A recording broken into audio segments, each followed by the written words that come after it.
Hey everybody, you've reached Heaven's Help Desk. Can I help you with anything? My name is Curtis Childs. I'll be your host, and with me I have an extraordinary panel of experts in all things Swedenborg, Kara, Karin, and Chelsea. Hello. Hello. Hello, everybody. Hi there. So what we're going to do today, everyone, if you're not familiar, is we're taking questions that were asked by members. So thank you, members, for joining and supporting us. And we're going to do our best to give the answers that we feel like you'd get if you asked those questions to Heaven. Okay, let's go. This is number one from Sylvia, who asks, if a person dies violently, for example, a soldier in an explosion that pulverizes his body in an instant, will his resurrection be exactly as described in HH, which means heaven and hell, or is there an accommodation for his case? Angels needing to help him understand gradually that he has died. Hence, could he think he is still at war? Might he still be running across a field, but with the vital difference that no one is trying to harm him? On the contrary. In case anyone's not familiar, that Sylvia is referring to a part in Swedenborg's book, Heaven and Hell, where he talks about the gradual resuscitation process after death. Would that be different for a special case like this? Well, yeah, what do we think? I just think this is such a great question. And yeah, something people have asked before. And one thing I just love as the general principle that I see in Swedenborg's descriptions of transition to the afterlife is that it's so customized to give the person the most comfortable experience possible when crossing over. And there does seem to be it seems like a paradox or a conflict where on the one hand he says everyone goes through this peaceful stage with the highest angels, and then they meet the spiritual angels and get taught, and then they come back to sort of the state they were at, and then but some people don't know they've died. So how could they not know if they died? They spent this time. So what has reconciled all that for me is the couple of places where Swedenborg indicates this first stage, this really peaceful stage with the highest angels, is a dreamlike state. If someone had evolved to that state of mind, maybe they would remember that better than others. And same even with the spiritual angels.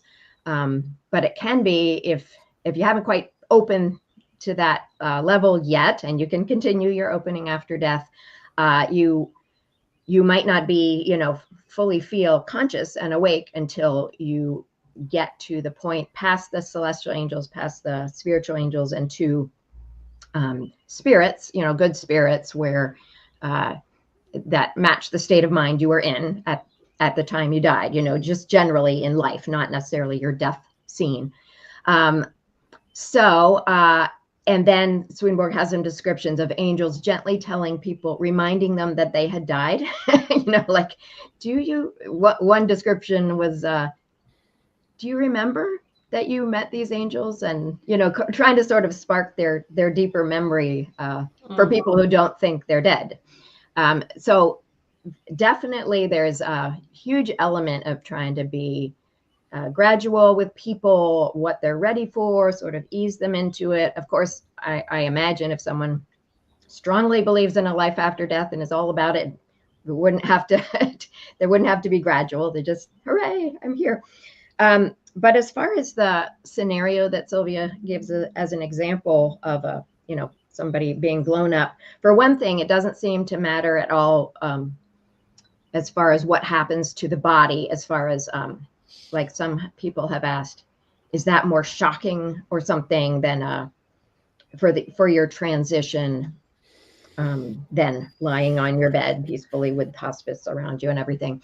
And from different things I've read and both in Swedenborg and not in Swedenborg, it seems to not matter. Like Swedenborg says that no matter where a person's soul has been in their body, the soul is pulled gently out of it. So it doesn't seem to be more shocking for someone who was murdered. We had a story in that book, A Dove at the Window, of someone who had been violently murdered, and her friend was so worried about what she had gone through, but she came to her friend in a vision and said, during that, I was just I was fine. I was so fine. And she had a handful of jewels to symbolize just the beautiful state she was in. And so about this idea, like, might this soldier still be running across the field? It all, it all depends on what would be the most helpful to that person. But it seems like it could be, if that was what would just sort of help that person adjust. And there's this fascinating little mention, and this is documents concerning the life and character of Emanuel Swedenborg, which is a collection of things people who knew him had written down about their conversations with him. And this is Rob Som's memoirs. And Rob Som wrote, "One day, a prisoner was led out to be beheaded at the place of execution. I was with Swedenborg in the evening, and I asked him how a person who leaves the world in this manner feels at the moment he is executed. Swedenborg replied, 'When such a one lies down upon the block, he is already so much out of himself that after decapitation, when the spirit enters into the world of spirits and the prisoner finds himself alive, he tries to make his escape.'" And so it's like, that was the case of a guilty prisoner. Okay.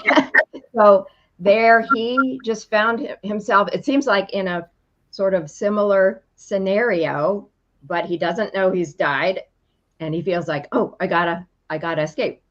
So that says to me, like, yeah, it could be, if that would be the least shocking thing for that person, and this soldier in this scenario, if that would be the least shocking, like after he's gone through his dreamlike transition with the high angels, and he isn't ready to realize that he's dead or something, he could be running through a field and wonder, like, where did the battle go or something. So I think the bottom line is just the Lord is so loving and merciful that whatever would make the most sense to the person and help the person wrap their heads around what has just happened will happen. And it's going to be tremendous variety. Mm-hmm. Yeah, that makes sense. To me, that the resurrection process would not be a one size fits all situation, because nothing in life is a one size fits all. It's just got to be individual in one way or another, even though you could, like Swedenborg's general description of waking up at the various levels or something, it seems to me it's got to be highly personalized. And I noticed that Nancy Lindman said, didn't we have a show that discussed that? And I don't remember it, but maybe we'll yeah, well, what jumped to my mind was, and it was right before I saw Nancy's comment come up, is it just makes me think of an interview, or, I think it was an old Swedenborg and Life episode we did that was an interview with Tom Rose, someone who had his own near-death experience and is maybe as a hospice. I don't know what sort of hospice or he's an EMT. An EMT. Yeah. Okay. Anyway, I can't quote it specifically. I think you could find it in our video archive. But what stayed with me from that was that, right, we think somebody's in extreme pain from the outside, and yet their experience, our consciousness is just very good at shielding us from pain. I mean, and especially in those extreme moments. And so this was somebody who was surviving a car accident or something. But I would think similarly, if somebody's dying in a completely, horrible, atrocious way, so it's fun to hear you read that passage, Karin, because that is Swedenborg saying the same thing, although I don't know if I've ever heard that exactly, but where it's like, oh yeah, his spirit's already out of his body, before. And like, we sort of have systems that take care of that for us. Yeah, could you remember the name of that, Karin, or something? Is that Does It Hurt to Die? Do a search on Does It Hurt to Die, Swedenborg, and That was one I was like, I remember that too, but Karin's gonna also remember this. But there was there was a section in there called the hurricane theory, because after going through all these things where he'd been an EMT, seen all these people in these horrific situations with death and with anything really violent that happens to someone, it's like the eye in the center of a hurricane. The actual person that goes through it, it's calm. It's the rest of us who love that person that get hit by the grief if they die, but all the horror of them going through that and wondering what they were feeling, just like you mentioned in that story, Karin. So that's great. Great thoughts from everyone. Before we forget, somebody had asked in the chat, I just saw it flip up, how do you submit your questions to this? Isn't that true that we survey people through the community platform? Yes. We have this once a month. And so if you're a YouTube member, I will be posting in YouTube membership close to the time of the next one, a link where you can submit your questions. If you're a community member on our Swedenborg Foundation website, it will be posted in there. So like about a week before our next one, which will be early June or June something, we'll give you a link. I don't want to cut the conversation short on this one, but anyone have any? Oh, okay. Go ahead. I was just going to say, I have a relative who was recently in the hospital and in a life-threatening situation, and he's fine now. But he said during the hospital stay, as the doctors were working on him and trying to figure out what's going on, and he's tanking, all his vitals are tanking, he experienced being out of his body 3 times. And he said it wasn't like he was floating over his body or those kinds of things, but his consciousness was sort of in a corner of the room or something. And doesn't even mean like the person's body looks unconscious. It's just the body can still, be doing things, but the person's real consciousness is just not all the way in that body, and it's kind of observing what's going on. So it's a cool description of, I think the Lord has set it up so that a person's spirit is, it's exiting, it's distancing from the physical body before the physical body stops moving, Wow.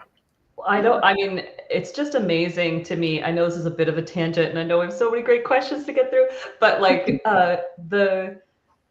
something that we talk about a little bit in actually our book that's coming out in May, Opening the Inner World, which is about spiritual healing, internal family systems, and Emanuel Swedenborg. But trauma, the way that our body, so like children who go through trauma, they similarly, like if severe child abuse, their spirits can leave their bodies. And it's this very like, amazing saving mechanism to withhold yourself from that pain. And then it's like way later in life, you maybe get sort of led back into processing what that was like and being able to witness whatever the actual, experience of your whole self was in that time. But the interesting thing is that those kinds of it just points to the natural porosity that we have because I guess we describe it in the book, but like when your spirit gets pulled out of your body like that, it can be that you can make connections with other spiritual beings at that time. And then that can be something that remains with you after the experience. And that can sometimes be, not such a great thing. Or anyway, like just you sort of have a thinner veil or something because you've gone through these experiences. And so anyway, internal family systems is just this amazing therapeutic model for a compassionate way of working with that you maybe ended up with these, spiritual connections that aren't really for you to have ultimately, so you can sort of let them go, even though they served you or sort of got hooked up at a time when, you had to sort of leave your body and be open to that kind of spiritual influence at this critical time. So anyway, Excellent. Amazing stuff. Yeah. I love this. And I am going to cut it short because we got places to go. But before we do, thanks. There was a couple memberships gifted by some people in the chat. Thank you so much for that. And if you want to do a direct donation to the Swedenborg Foundation, where we'll keep 100% of your gift and it's tax deductible if you're in the US, go to this link here, swedenborg.com/livegive, and you can help support this and all programming that we do. Okay. Here's the next one. This is from Mary Valentine. Hey, Mary, who asks, "Hi, dear Off the Left Eye team. My question is, when we move up into heaven, do we live with people of our own time frame, our own culture, etc.? I am an elderly woman of the new church from middle-class America. Will I live with similar Americans? Will I live instead with angels of my same spiritual quality, which could be from many backgrounds? Would my community character always remain similar to the 20th and 21st century, or would the community continue to keep up with the types of huge changes we have seen in most areas of life since the Second Coming? Thank you very much. Thank you. Okay. Yeah. Great Thanks, question. Mary. Yeah.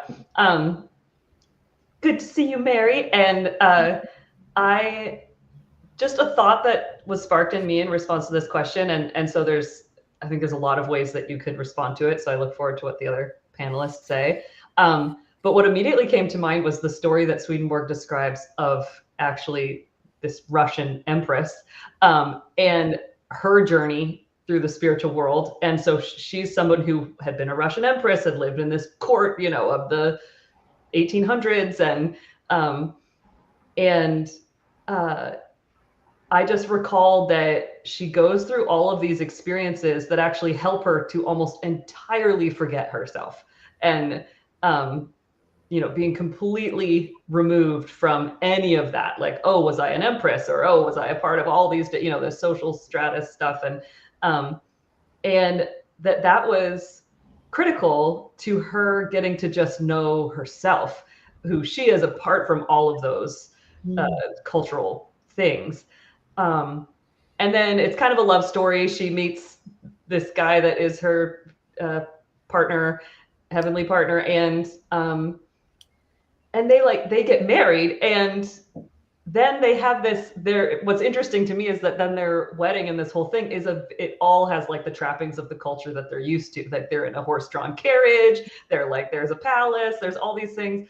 So I guess that's just a bit of a both and so who knows? I don't know, but I liked that point that there is some use to us having, just letting go of all of it to sort of understand what's really true in yourself, and then, then you might be in that context, or whatever context ultimately feels most comfortable and right for you. And then I do think it can change, but I'll leave other panelists to maybe respond to other parts of that great question. So, and for a full rendition of that story, see 5 Reunions in the Afterlife. Oh yeah, right. We did that. The puppet show. Shadow puppets. Yes. That's right.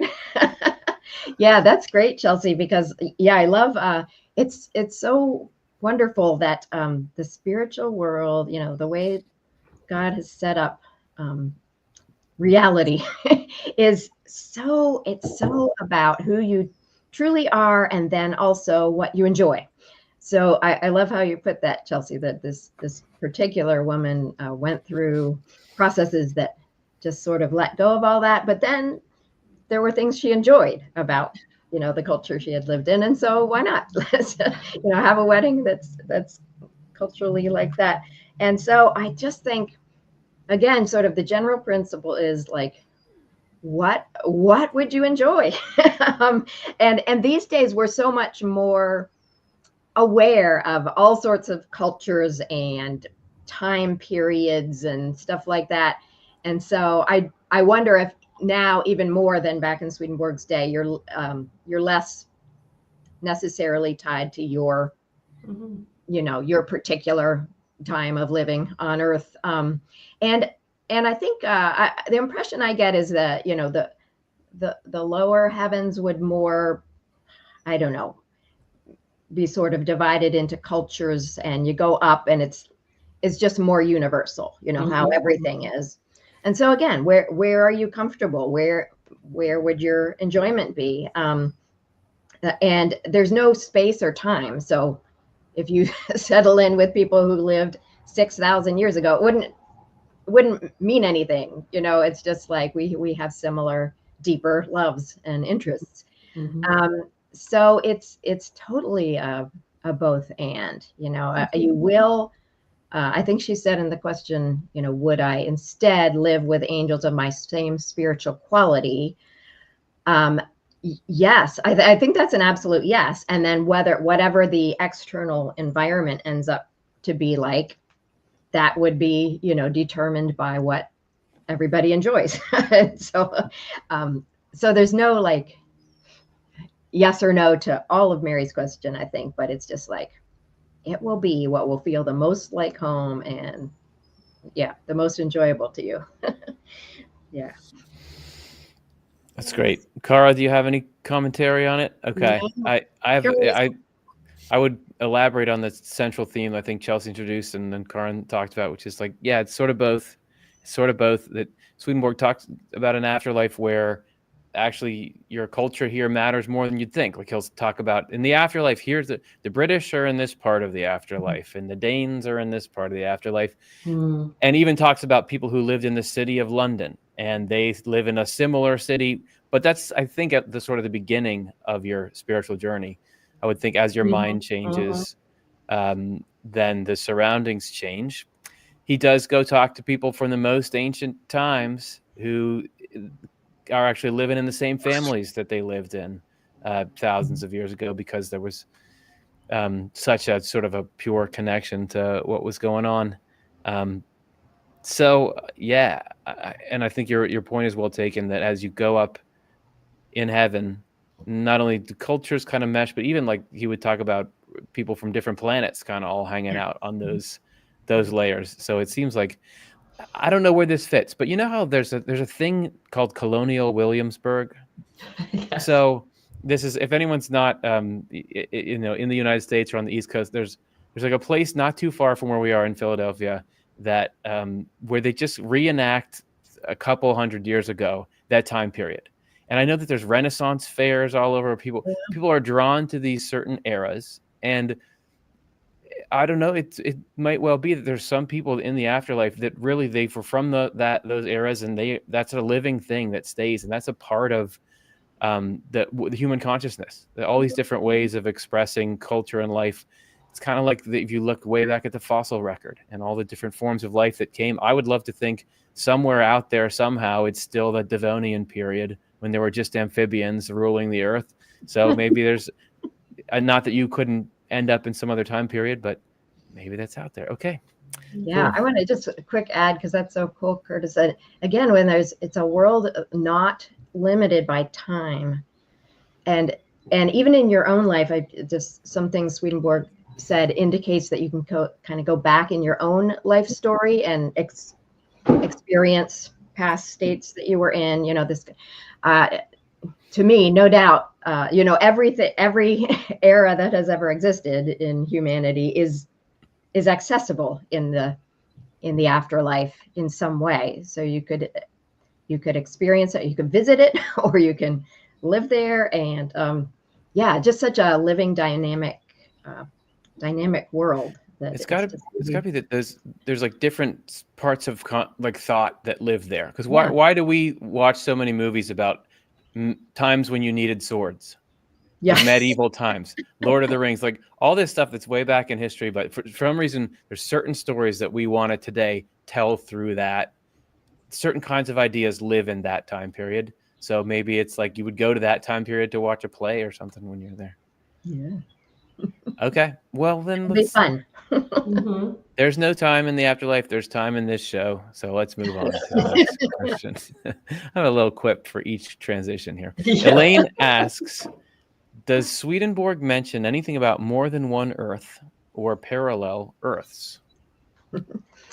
I'll start that out by saying, no, not in the way I think people are talking about it today, which is, not that I really understand it, but it seems more like a physical world. He doesn't go into saying there's this level of Earth and this level of Earth. Like a multiverse, sort of. Like there's an Earth where we're doing this same show, but I have a red hoodie on, like that sort of thing.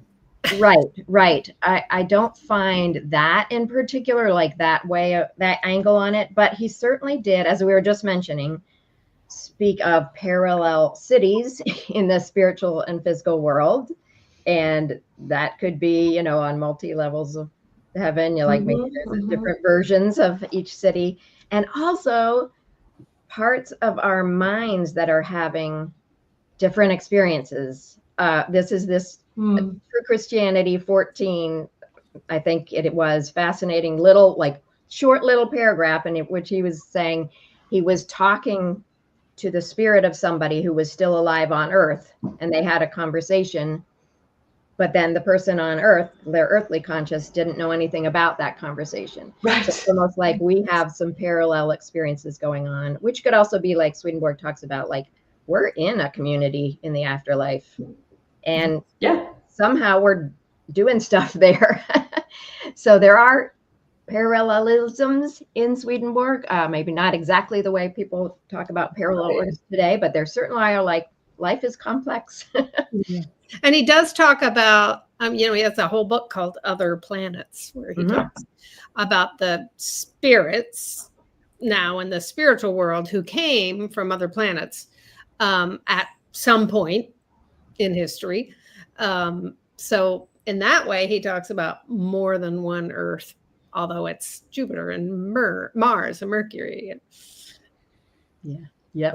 Right. Yeah. Earth's in the universe, right? And then like one's outside of our solar system he talks about as well, but not meaning replicas or mirrors of this exact planet, but like just, there's life on other planets is kind of, what he's saying.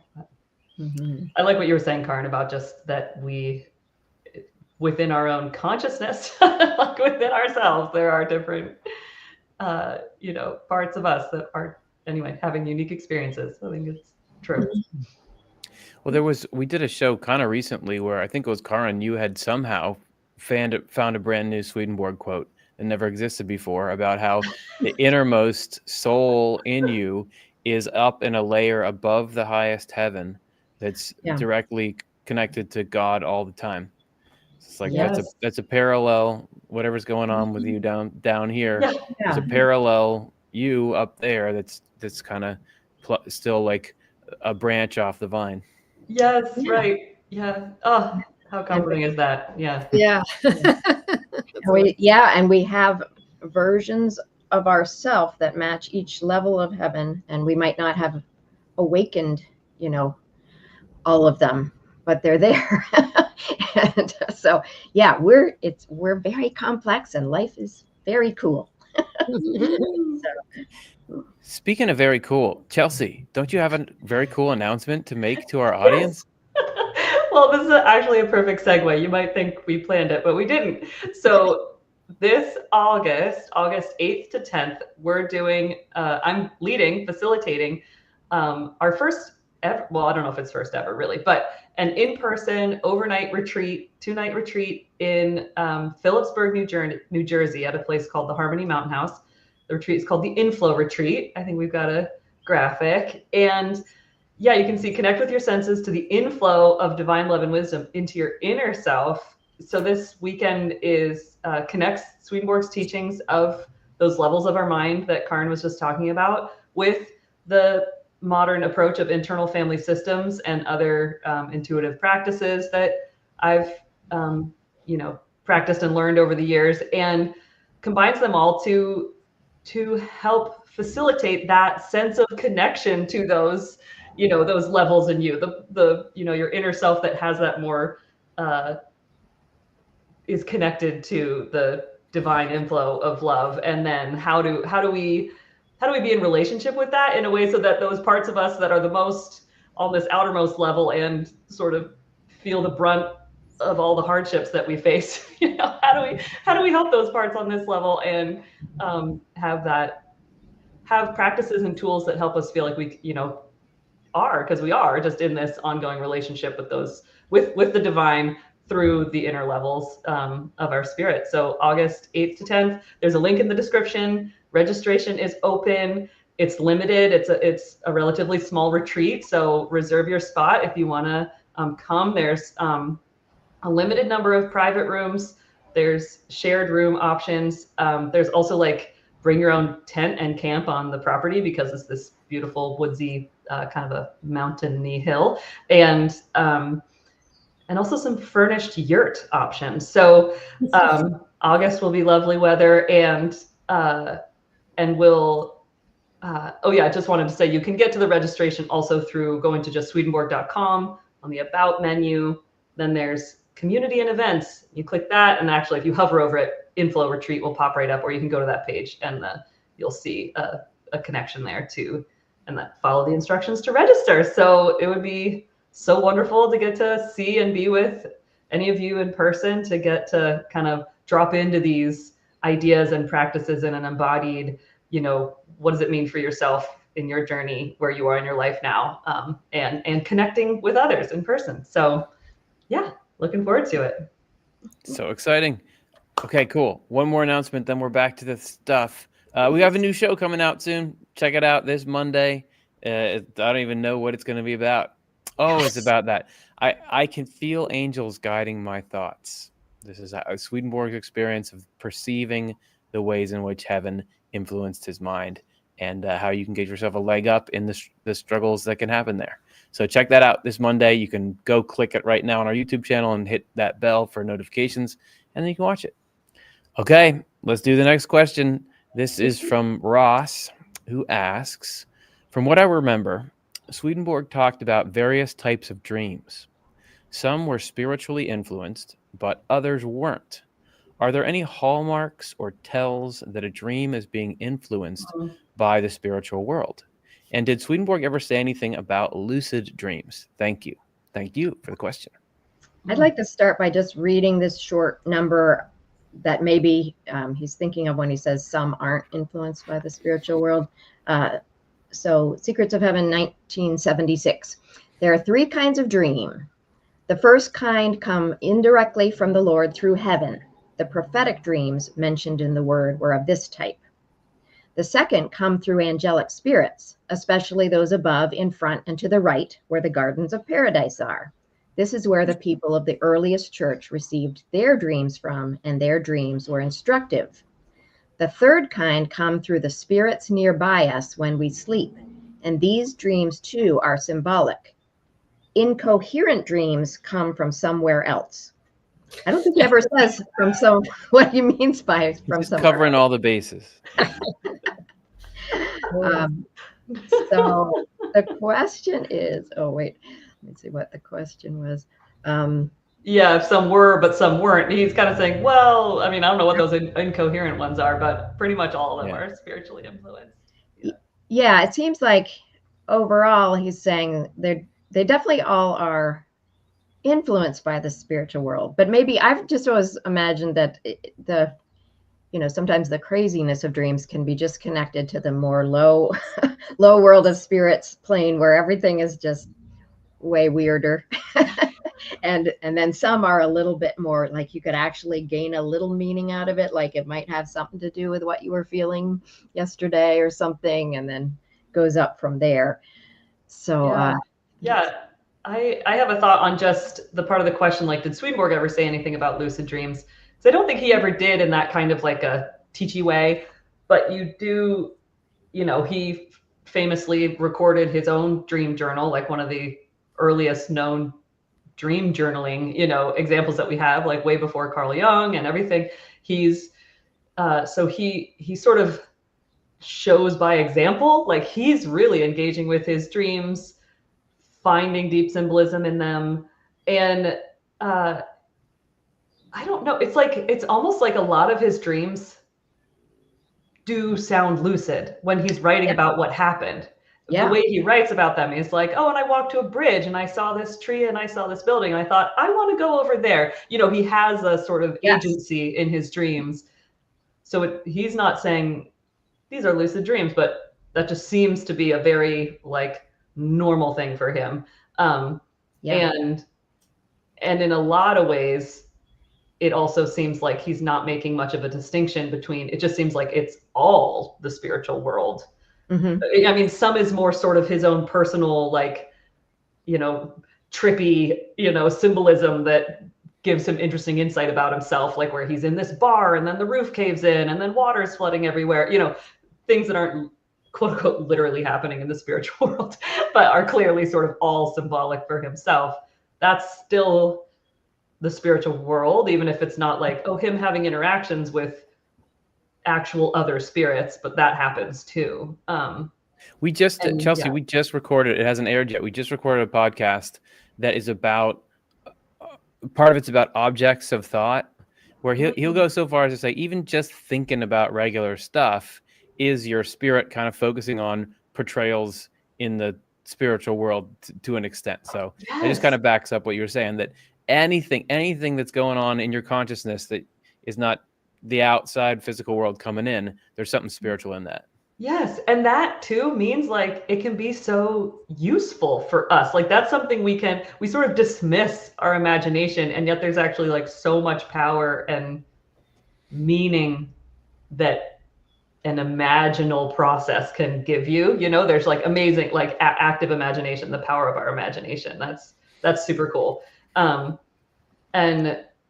the other thing about tells, I'm curious to hear what others say, but like I can only speak from my personal experience that I just think there's a feeling, you know, I think just like trusting your feelings about things, just trust your gut, because it's a very, or even if like be an observer, like sort of observe it and say, ooh, how did this one feel versus how did that one feel? So it's like not so much about figuring it out, but being like, oh, wow, this just felt so different than any other dream I had. And, you know, I just think that's the real measure of it in my experience. Yeah.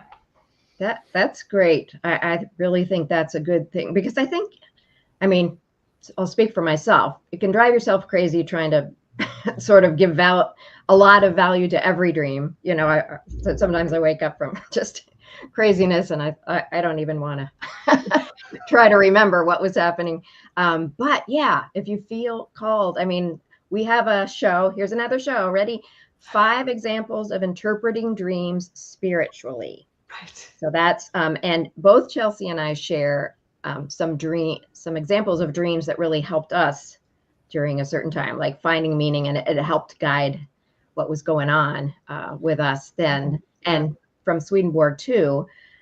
So yeah, you kind of go with, does this feel like there's something calling to me about, you know, telling, or can I just like wake up and get on with my day? I wanted to say about lucid dreaming.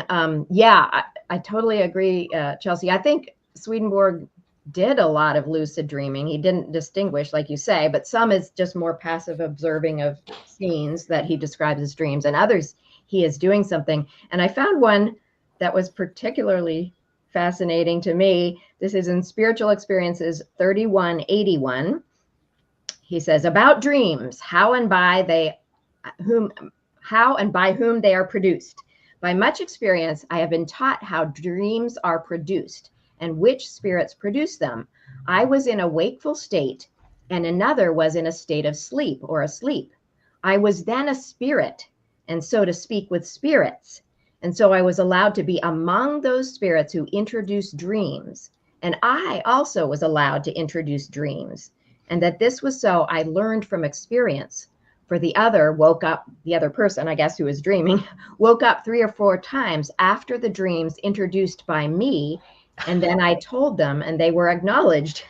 The ones I was allowed to introduce were lovely and pleasant. Now, this is his journal, so it's sort of a choppy entry and everything, a little hard to follow. But I just thought that was so cool that he seemed to be having a lucid dream in which he was allowed to be part of the team that was creating a dream for somebody.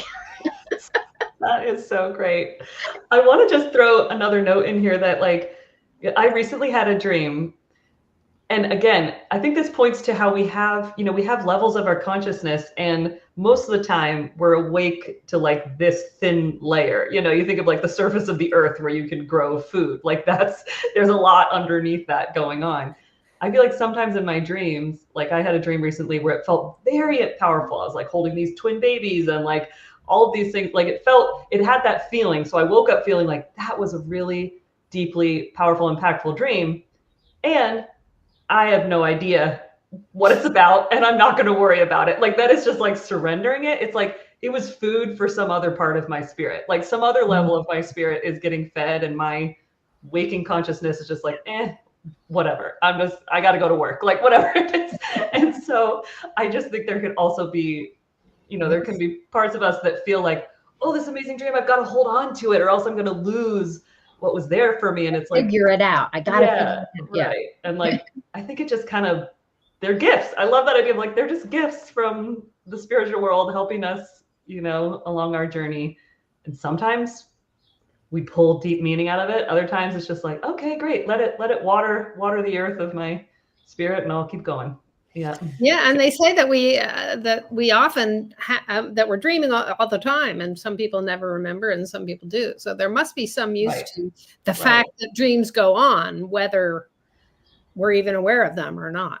Right. It's some kind of recreation of our mind and spirit while we're asleep or something.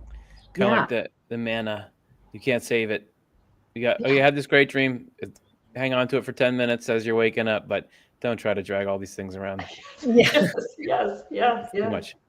Okay. Yeah. Let's go to the next question. Actually, before we go to the next question, don't forget, you can support the work we do here. We're a not-for-profit, the Swedenborg Foundation, that brings you all this content, all translation of Swedenborg's books, everything. That retreat Chelsea mentioned, swedenborg.com/livegive. That is the way you can support us. Thanks so much.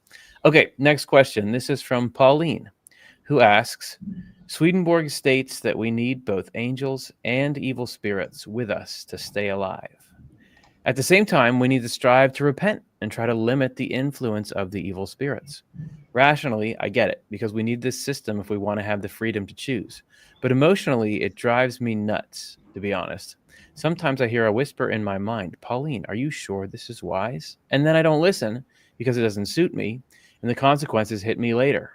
I realize at that point the Lord wants me to learn a lesson, and I try to be grateful. At the same time, I'm irritated because I would have loved the angel to have shouted in my ear, don't do that, stupid girl. How do I get less hard of hearing / listening to angels? Because I feel really stupid that it happens so often. That's great. Man, sympathies for that one, Pauline, for sure. I think, for one thing, Swedenborg says the angels aren't really allowed to tell us what to do. They just influence our feelings and our thoughts. But I think it's just a learning process. Like, obviously, your awareness is growing about some kind of spiritual influx into your thinking and feelings. And I think it just takes a lot of noticing that before you can say, okay, got it, and then try to approach it from a different view or a different stance. But I don't know. Questions like this just always make me want to say, be nice to yourself. We're in a lifelong process here. You're not stupid. You're human. It's to be expected. Yeah. And I think I think Pauline's doing great, because God could have made a world in which angels, or just God himself, just tells you what to do all the time, moves your hands to do it. But that's not the world that we're in. And it's because the things that you do or don't do sort of matter, but sort of don't, because they come and then they're gone. The eternal things is the attitudes that you cultivate in yourself. So to me, it seems like you're kicking yourself. And I do the same thing for like, why didn't I get it right then? But what I see here is you're developing this desire to be led by the Lord through heaven. Like, I want to recognize angels, and I want to recognize what's good and true and do it. And that's actually, I think, more important, because that's like becomes a permanent part of you. Whereas whether or not you get this thing right today or tomorrow, that doesn't. I mean, that doesn't have. So I feel like, you're in a great spot, because you're cultivating the desire for truth. Yeah. I don't know. I think, and the only thing I maybe have to add is my mind just keeps getting drawn to the question of like, how do I get less hard of hearing or listening to angels? And like, when you said I don't listen because it doesn't suit me, and then the consequences hit me later, this is what, when you understand your mind to be full of parts of yourself and your outer self, then you can bring compassion to the individual parts. And actually that inner self, can actually build a relationship with that part of you that keeps just not wanting to listen, and it has reasons for why it's not listening. It has very important reasons that are actually for your own good to its understanding. Like that part thinks, it's maybe misguided, but it doesn't know any better, because it's just acting on its own initiative, but in this way that thinks, I really have to do this thing or else, forget what the angels are telling me. I need this. And so internal family systems as a therapeutic model, which I think is like added to when you bring the Swedenborg thing in, is like what I would say of how you get less hard of hearing is you start to bring curiosity and compassion to that part of you that doesn't want to listen. And really from like a humble state of like, oh, and why is that? You know, really like even have a dialogue with that part of yourself, like written on paper, and you're going to learn something about yourself. And I bet that's actually you might have parts that get annoyed about that part, but in your innermost self, you're going to start feeling compassion for that part. And when it feels connected to you and it feels understood, it might actually feel safe enough to not have to intervene in those moments that end up bringing on the consequences that you don't want later. So like, it's just, there is a way to navigate from love through this kind of uproar in your outer self of these like choppy waves all like battering you about. So that's my experience, strength, and hope. Just sharing that as a fellow journeyer. Yeah. Awesome. Oh, Thanks, that's Chelsea. great. Thanks, Yeah. Pauline. Great I question. have something to add on. Let's do it. Yeah, I love it. And yeah, as Cara said, you're not stupid. You're not stupid, Pauline. And just love what everyone said. And I just add on that also, this works best. I mean, if you just had angels shouting at you and you did the right thing, it's not you that are deciding, that are experiencing like mistakes or, doing something that has unpleasant consequences is so important, because that's how you develop like, oh, why the angels were encouraging this way. And my part, like you're saying, Chelsea, had a hard time believing that or a hard time trusting that for whatever reason. And not until you experience that, oh, the angels were right, can you start to get on board and convince that part of you that was afraid or resistant. So it just works better to have this journey where we do lots of times not listen to the angels and then say, dang, I wish I had listened. That's good. Like Curtis was saying in the beginning, like this is the process. So well done, Pauline. Yeah, totally. I think a sweet idea in there too is that, yeah, it's even that part gets to choose freely. It's not just being coerced to be like, you better listen to the angel. It's like, no, it gets to decide. And it, that's part of that journey. And I love how you said that, Karen, like that's how it's designed. Yes, it's uncomfortable, but you're not alone because we're all in it together. Oh yeah. Yeah. Question number 6. This is from Kathy, who asks, do you think the auras are what bring presence in heaven if they match? So Swedenborg says somewhere, thought brings presence and love brings union in the afterlife. Do you think it's done through these auras that are around everyone?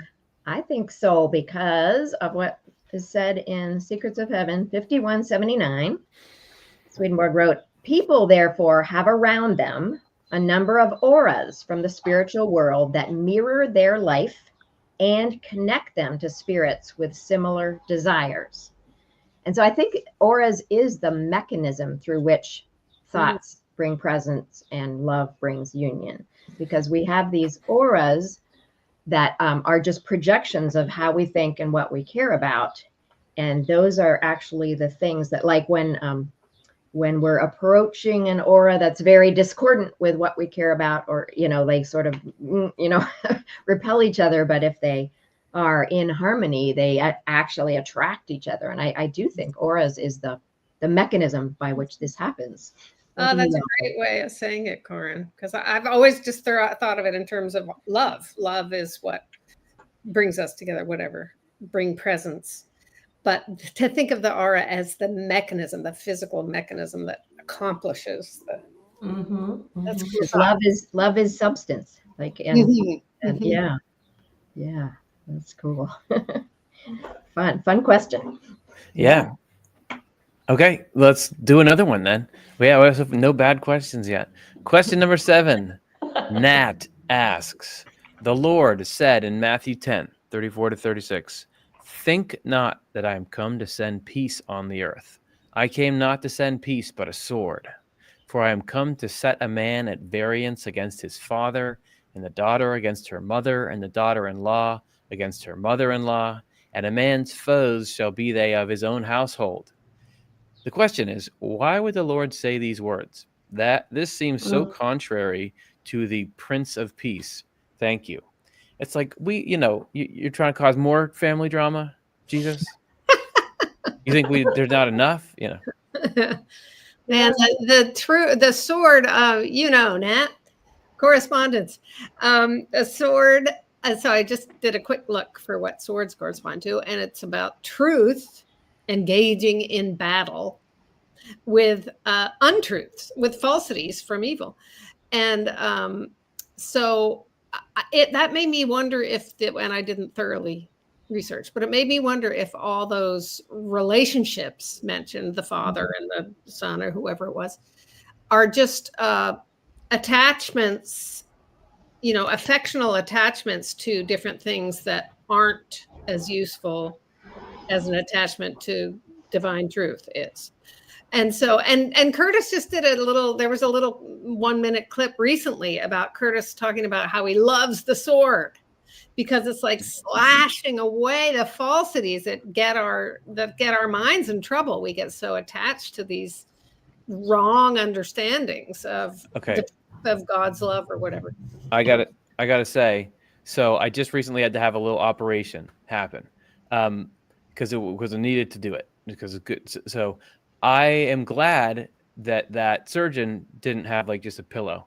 Like he needed a very sharp little thing because there's something we need to get that out for your own good. So the sword, if you've lived your life and you've had like ideas or ways of being or something that were causing you all kinds of problems, and then a good solid truth can pry you out of that, it's real good. Real good. Yes. Yeah. So just taking the first one, the Lord says, think not that I am come to send peace on earth. I came not to send peace, but a sword. And obviously the Lord came to bring peace. Other Bible quotes, he's the Prince of Peace. But in that context, like you've been laying the groundwork for, Jesus is saying that he's coming to shake things up in your spirit. Like he's not coming to just have you continue to feel peaceful in your ego pursuits and materialism and trying to one up others and be self-absorbed. He's coming to bring a sword in there and do some bring some truth in there to combat the falsities that are holding you back and that are messing with your relationships and your spiritual development. So that is the sword, like you were talking about, Curtis. It's like you need something sharp when there's something negative that needs to be taken out, right? And how can anybody say like, just listen, just read what the Bible says, read what Jesus says. When you were saying there's parts of the Bible where my peace I leave with you, not as the world gives do I give to you. Do not think I came to bring peace, but a sword. Yeah, right. Very good. Just read your Bible. Just read there's obviously there's all kinds of stuff going on there. Yeah, and I think the Swedenborg says this about the Bible, which is amazing. Like it's all about parts of yourself and it's all happening inside of yourself. And so he says earth is like our outer self. And so there's all these parts in our outer self. And Chelsea, could I read 2 short numbers to set you up? Because I need to then relate it to internal family systems and stuff. So 2 short quotes, Secrets of Heaven 48:43. Because the evil and falsity present with those of us who are being tested are inside us or belong to us, they are called those of our own household. So this is, daughter against mother and all that.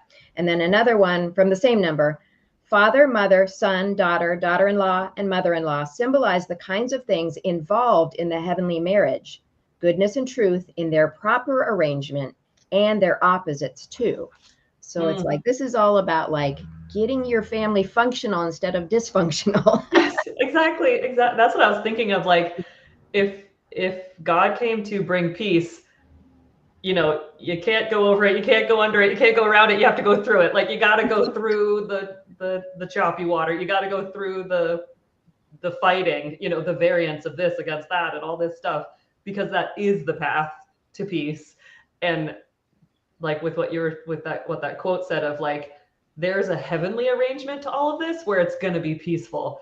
But we sort of start out, especially on our outermost level, all messed up all over the place, you know, intergenerational, you know, legacy burdens, all this stuff. And then there's this process that we're being, you know, thank goodness for this sword that's being sent, because that is actually what's going to help us get you know, in alignment with our inner self, with the inflow, you know, everything. And so again, I think it's sort of a both, you know, it's not contrary to the Prince of Peace. It's necessary for peace to go through that process.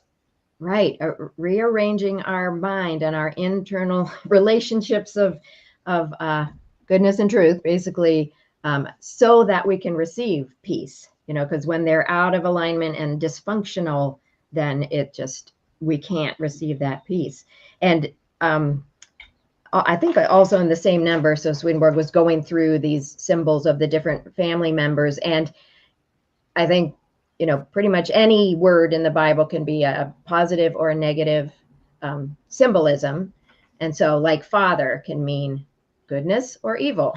Mother can mean truth or falsity. You know, like it depends on the context. So when he's talking about this particular quote that Nat is referring to, man against his father means falsity against goodness, like the struggle between sort of a more primary goodness, but there's this falsity that's kind of, you know, gotten produced that's gonna give it trouble. Daughter against her mother, a desire for evil against truth. So daughters always have to do with desire. So if there's a mother that has some truth to it, but a desire can come along that's battling against, that's daughter against her mother. And then daughter-in-law against her mother-in-law is a desire for falsity opposed to goodness. So it's in the same thing of like Jesus bringing this sword, all these, you know, there's family members inside our heads, inside our minds, our spirits that are actually opposed to each other. And the Lord's presence and sword in there can just kind of reveal antagonisms and things, so they can be realized and worked out, you know, like so that the conflicts and the disharmonies can be rearranged so that things are in harmony and receiving that peace. If you were like a singer and you lucked out and somehow got hooked up with the greatest vocal coach in the world, this was the one that coached the best singers in the world, and they were going to come and evaluate how you sang and make you into a great singer. And if they showed up and were like, oh, what you're doing is all fine, you're already doing it, you're already doing good enough. Or put that into if the greatest basketball trainer or executive came into, you know, if like somebody who's really good at this is going to come in and read your manuscript, they're going to mark it up like crazy because that they're going to make you a lot better. I think that's kind of what it is. If Jesus is like just the top talent in the universe, he's going to come in, a best life coach in the world, he's going to have a lot of red pen to put on things, you know, and done at a rate you can handle it and with love and everything. But yeah, let's get the sword in, or else it's a waste of money. Like, why are we hiring you if we're just going to keep doing what we're already doing? I love that, Curtis. You're making me think of like, say a skill. So maybe you have natural talent in singing, but you have some bad habits, and somebody can come in there and say, well, you know, this little habit that you do with your throat, that's actually antagonistic to bringing a better sound out of your thing. So that's like the daughter against the mother or something. Like, we have to sort that out. We have to change that. Or any skill, you know, like you've got that talent in you, but there's parts of your habits that are blocking that and fighting it. So we got to straighten that out. It's very, very cool. Love that. Speaking of very cool, this has been such a cool conversation with all of you. Would you believe the hour has flown by? But yes. I have definitely like enjoyed and lost myself in hearing what everyone brought to this. And I just feel like what a fun way to look at life that we've gotten to sit and sift through here. It's spurred by all the questions that all of you asked. Does anyone have any closing thoughts or anything like that? Just that I think, like, I similarly feel like I was transported outside of time and space in this hour. It just was really great to be with you all. And as a fun little note, I definitely get the experience in these hours that, like, I feel very much connected to, I know we all have our own thinking, but I feel connected to like a cloud of thought, and that we all are sort of drawing on it. So I sort of know, like, oh yeah, I could pull that down, or Karin will. I just know, like, that it's all obviously filtered through the vessels that we are, but it's just an interesting experience to have that kind of shared, understanding or something. Something spiritual, some spiritual cloud that we're bringing here. I bet we get some of that cloud from the members in the community. Yeah. Yes. So That thanks. was the questions and the chat, that's what sparked the discussion, and the connection is real. Thanks so much, everybody. Panel, I'll see you next time, or whenever we cross paths next. Everybody watching, thank you for your support, and we'll talk to you again soon. All right. Bye-bye.